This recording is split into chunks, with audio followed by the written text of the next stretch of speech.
Hey everybody, it's Chris Evans from o.c.e.pedals, and today we're checking out the first pedal in my new line, the Atomic series, and that's called the Demon Core. So your first question might be, Chris, why are you not holding a guitar if this is a pedal demo? The answer to that is I'm gonna talk about some stuff first. If you think that's stupid, I'll put time code down at the bottom that tells you when the playing starts. So anyone that knows me in real life knows that I love a few things. Obviously Star Wars, Lord of the Rings, but also I love the space race. A sad fact is that the atomic age in America is kind of wrapped up in the history of the space race. I don't think we would really have been going to the moon if it hadn't been for the fact that we were trying to beat the Russians, and we wouldn't really have been trying to beat the Russians if they didn't have the best rockets and missiles to start with. And the Russians wouldn't have been trying to beat us if we hadn't made the first atomic bomb. When I was back in art school, a friend of mine did a project where he was using photos of atomic explosions, and there's a brutal beauty to those things. Taken at face value, they're kind of awe-inspiring. The otherworldly nature, the ridiculous power, the fact that they're like a tiny sun. So when I was looking for what my next step as a pedal builder was going to be, I was kind of looking at like, what stuff am I really interested in? And I kind of had this idea to do something that was based off atomic tests or atomic disasters, to make a line of dual circuit pedals. Because all atomic explosions, whether it be fission or fusion, is the interaction of two different atomic elements to create something crazy. All that being said, what is the Demon Core? To talk about that, let's talk about the story of what the Demon Core actually is. It was a sphere of plutonium created during the Manhattan Project. It was actually slated to be sent to the Pacific to be made into a third fission weapon that would have been dropped on Japan. When they surrendered, it was sent back to Los Alamos for testing. It was about 14 pounds, 3.5 inches wide, whatever that is. And it's named the Demon Core because it's responsible for the deaths of two different physicists working at Los Alamos on two different occasions, almost a year apart. The first incident occurred on August 21st, 1945. Physicist Harry Daghlian was conducting some neutron reflector experiment. The sphere was enclosed in a stack of neutron reflecting tungsten carbide bricks. The more bricks that were stacked up, the closer to the core would get to criticality. And Daghlian made a mistake and accidentally dropped one of the bricks onto the core. It caused it to go into supercriticality, which is self-sustaining chain reaction. Following that, there was a bright flash of radiation,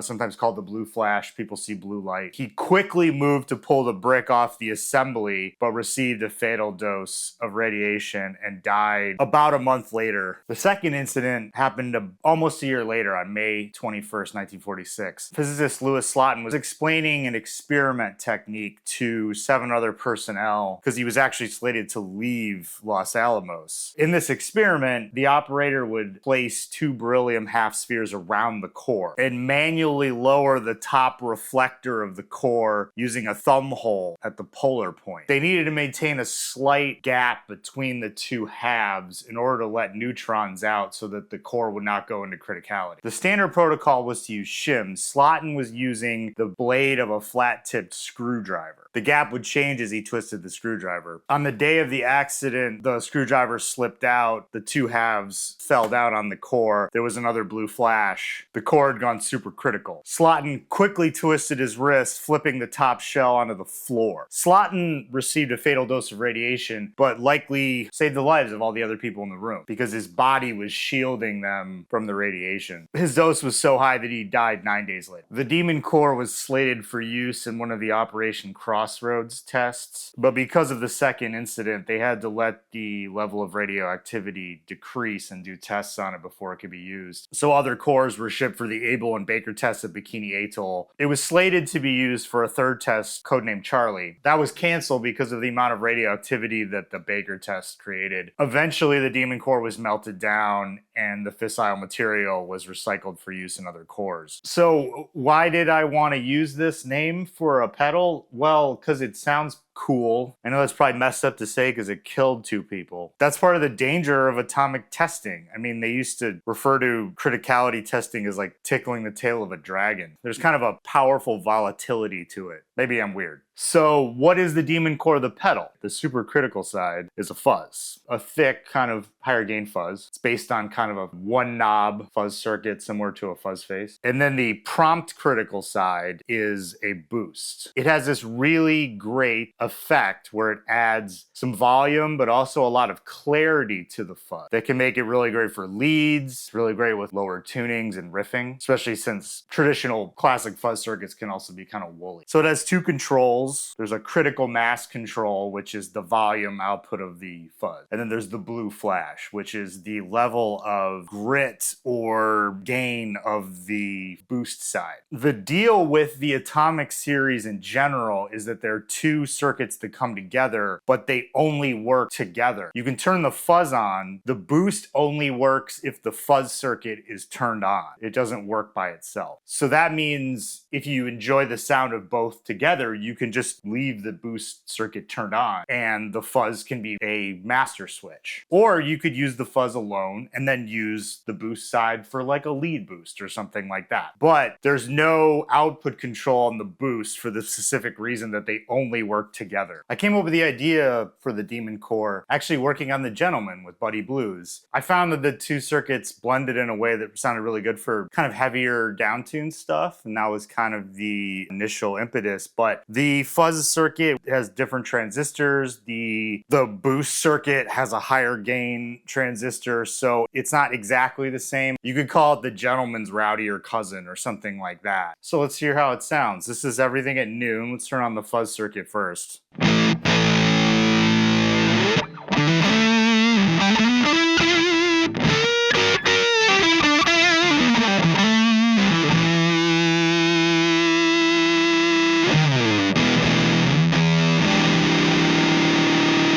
It's a nice thick fuzz circuit. It will clean up too. You roll your volume knob down.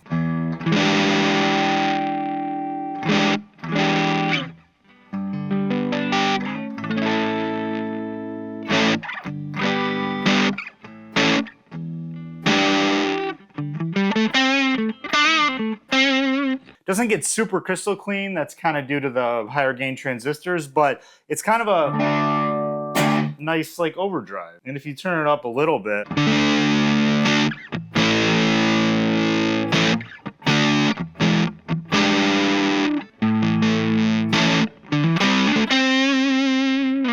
you can kind of control the fuzz.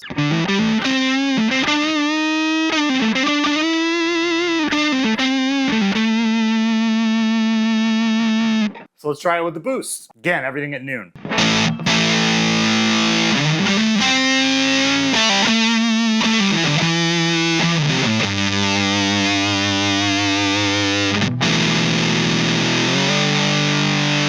So you can hear it adds like a clarity. It kind of makes it a little bit more crunchy. Obviously there's more output, maybe even perceived output because there's more treble. I think it just does something really cool.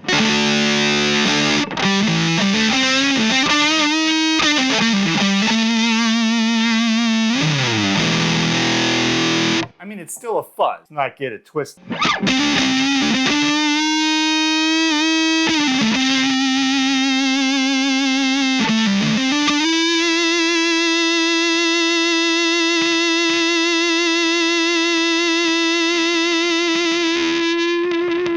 Really, the reason why I made this thing was to do it with some more down-tuned heavy stuff. So let's check that out. I've got a guitar here that's tuned to drop C, so let's see how that sounds.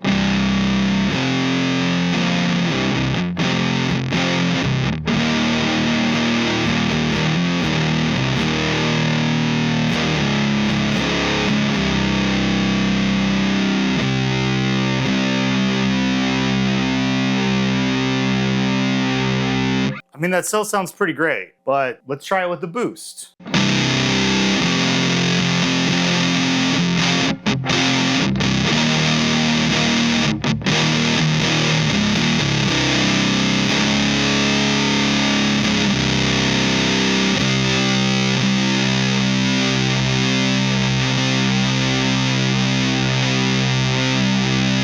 See what I mean about the boost adding that clarity? Brings out more note definition with the lower tune stuff. You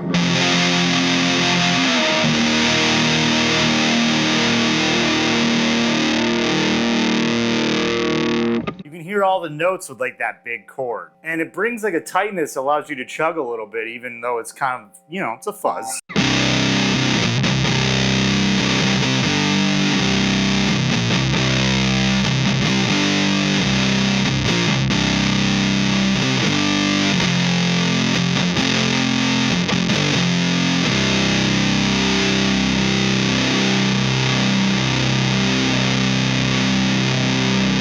Just to be fun, let's try it with some P90. So I got my Tony Iommi SG.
I gotta stop leaning forward and showing everybody that I'm losing my hair. Last thing, we try something in standard tuning, but tuned way down. So now we have a guitar that's in C sharp. So that's a step and a half down from standard tuning. This is really where I got the idea to do this pedal from, as I was playing an early version of The Gentleman through something that was in C.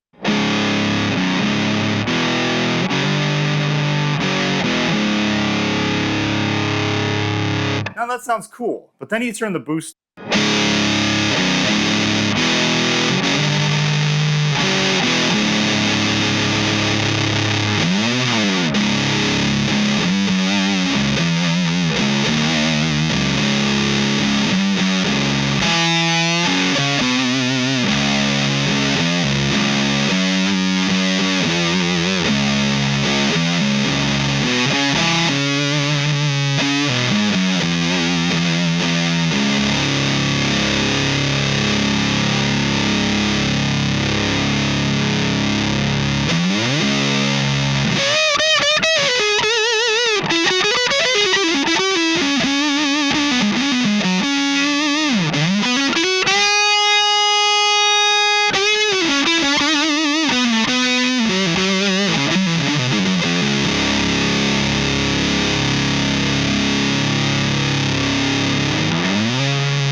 There's a clarity there that just works really well for heavy stuff. And I hope that I've showed that this pedal can also do non-heavy stuff, but man, I really love it for heavy stuff. So that's it, that's the Demon Core. The first in a whole line of pedals called the Atomic series. They're all based off various atomic tests and disasters. I'm really proud of these. This is a step up in artwork for me. Graphics, powder coat. The boxes have special labels. There's an instruction card that also has the story of the Demon Core on the back, so I'm trying to bring a little bit of like science communication into this. I kind of feel like this is the first step in me really showing what I want to do as a pedal builder, maybe what sets me apart. Maybe that's ridiculous to say. Anyway, I'm super excited about it. I hope you are too. The Demon Core is out August 21st, 8 a.m. Pacific, o.c.e.pedals.com for $199. As always, if you like this, if you think I'm funny, if you think this is stupid, whatever, if you want to make fun of me in the comments, like and subscribe. That helps. Follow me on Instagram if you want to get more like up-to-the-minute updates and sneak previews and announcements. Also, go to o.c.e.pedals.com and sign up for the mailing list. That way you'll get notified when things go on sale, when I have specials. Thanks for watching. Hopefully you sat through the whole thing. I really think the story of the Demon Core is really cool and interesting. And if you're into that kind of thing, I'll have a link down in the description to a great video about it by Kyle Hill. And you can check that out if you want to learn more. See you around, everybody. Why did I do the gun thing?